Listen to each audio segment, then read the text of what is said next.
they did plot this whole time. Subconsciously, they was trying to get rid of this baby, whatever the case may be. At the end of the day, the baby went out cold-blooded murder in the hands and in the care of the hospital. Hey, you know when you just want to dream big, you can't let nobody hold you down, man. Don't let nobody stop you from what you're trying to do. What up, though, God Gang? It's your boy Kelvin J, man. Let's go ahead and finish it off, man, with this girl and this baby that she murdered, man.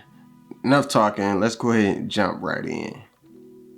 A detective also confirmed Baby Doe at the time was cremated and sent to Alexee, adding more weight to the potential Alex shrine. It was a gesture, although one the internet wasn't touched by. So I just want to make sure I'm understanding this correctly. The baby is horrifically and then memorialized as if they love and miss him. I mean, right? But now that Alexee Trevizo was officially under the supervision of Eddy County Detention Center, was justice being served? Or was an innocent high schooler being charged with a crime they hadn't committed? She's in great distress because she's in a jail and didn't do anything to deserve being there. I don't care what the state of New Mexico may allege. That's Gary Mitchell, Alexee Trevizo's attorney, who claims it wasn't the teenager or her mother who had mishandled the situation the night of January 27th, but those who were meant to take care of her. She's at the only facility where she can get help, and then this happened. Now that is interesting, y'all. That's a flip on it. I'm not gonna lie, that's a good comeback. Who is this man? I need him to be my lawyer or something, because that's a good one. Because even how you look at it, I said even if they did plot this whole time, subconsciously they was trying to get rid of this baby, whatever the case may be. At the end of the day, the baby went out cold-blooded murder in the hands and in the care of the hospital.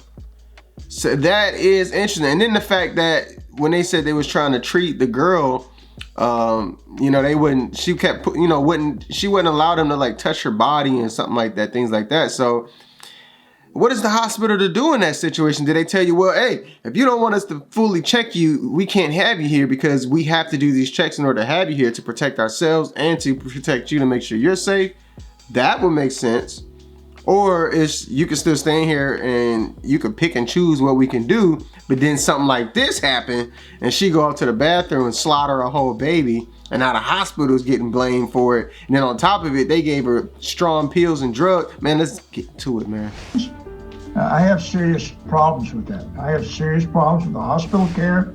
I have serious problems with the records we're now getting out of that hospital because I don't think it's necessarily correct and honest. According to Alexee's attorney, the medical professionals at the hospital had supplied Alexee with heavy painkillers. They gave her major medication. Some of that medication certainly dangerous to an unborn child or fetus, and that medication was started without finding out whether or not she was pregnant. And while there have been allegations that Alexee was told she was pregnant before she rushed to the hospital bathroom, at 1:39 she knew she was pregnant. They had already done the test. They had already come back in the room and told her and her mother that she was pregnant. So at 1:39 when she ran to the restroom, everyone knew she was pregnant. Gary Mitchell claimed this wasn't the case. But not a single one of them told her that she was pregnant.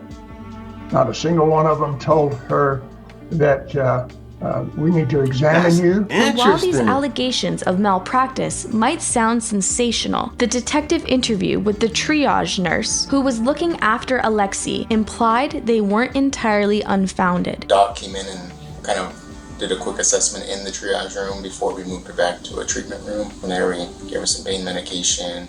She started feeling a little better, and then she said she needed to go have a bowel movement, and that's kind of when the whole thing happened.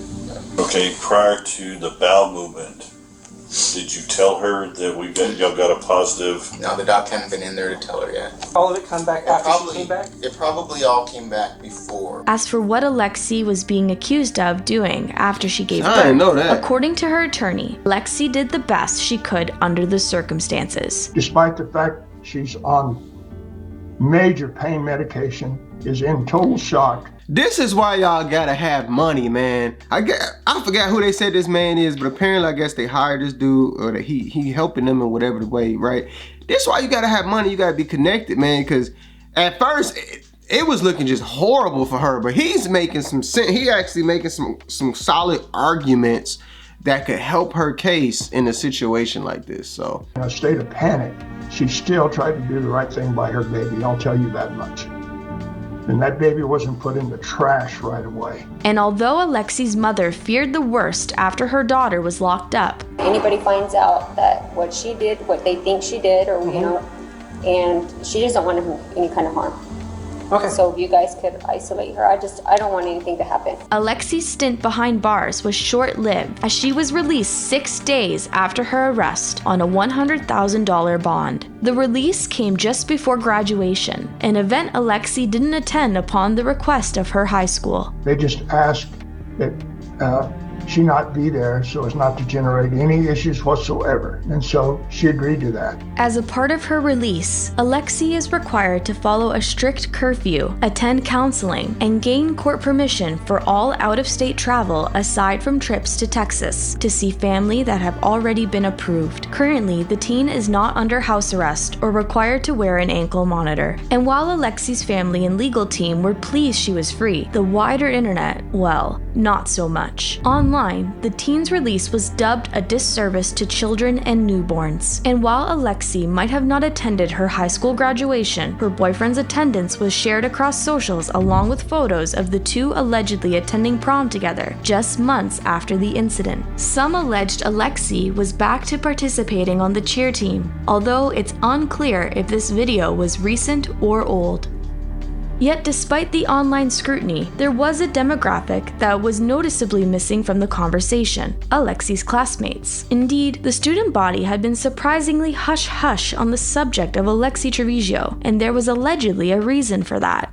The school superintendent of the district sent out an email basically saying that if anybody is caught discussing what's going on, that A, the seniors wouldn't be allowed to graduate, and B, people could get expelled. That's why nobody's talking. But one user wasn't sure how well an unofficial gag order would work on teenagers. They told a group of high schoolers, the messiest population on the planet as a collective, that's true, to not talk about something. And sure enough, all it took was a little digging to find social media posts from alleged classmates reacting to Alexee's release. When you know they talking. They were calling her a BK. That's crazy. They were mad that she was let out on bail, and then the girl that shared it said she'd be damned if she go to graduation. A live stream from an alleged student that spoke about Alexee's mother. So last night the girl on live said pretty much her mom had a reputation of being a Karen around town, but I feel like they just don't want to deal with her mom. And a comment from a supposed parent of a student that explained why the school had requested students to refrain from commenting on Alexee's case. They were saying that she was getting threats to vandalize her home, and they were saying all kinds of things, and the school kind of released that as a way to contain so the chaos. Evil, man. What's threatening her someone gonna do? Actually went as far as to say, you better not show up to graduation. When asked whether Alexee's classmates knew she was pregnant, the same alleged parent. I don't support that at all. Even if she intentionally did this situation, man, evil on top of evil don't help nothing. You know what I'm saying? What is that gonna resolve? So, responded. A few students knew, and she was defensive when asked. And that brings us to the underlying issue. While comments like these might make the whole incident sound avoidable if anyone had stepped in, without hindsight, it's hard to say what could have prevented the events of January 27th. But it's possible a sexual education that isn't required to stress abstinence might be one way to prevent something like this from ever happening again. After all, Alexee had options, and if she attended a Planned Parenthood, she could have found a local clinic for contraceptives or even a termination to her pregnancy if that's what she wanted. But of course, our views towards intimacy are shaped at home, which makes providing a safe space for children to talk to their parents about intercourse. Alright y'all, man, I'm gonna wrap this one up here. Next video I got for y'all, I promise, I'm gonna have the one that's showing her actually getting arrested. I won't show the actual cuff part because I think that's against YouTube policy now, but I will show the whole process, them showing them at the house and everything like that. I gotta find the video, I can't find it. But alright, man, y'all hit that like button, hit the notification bell for more content. It's your boy Kelvin J, man. God gang. Let's go. God gang, ain't nobody really flipping. Iceberg say you know that we be tipping. They only want the money, so you better not be simping. You know I got the game, I be on my Scottie Pippen.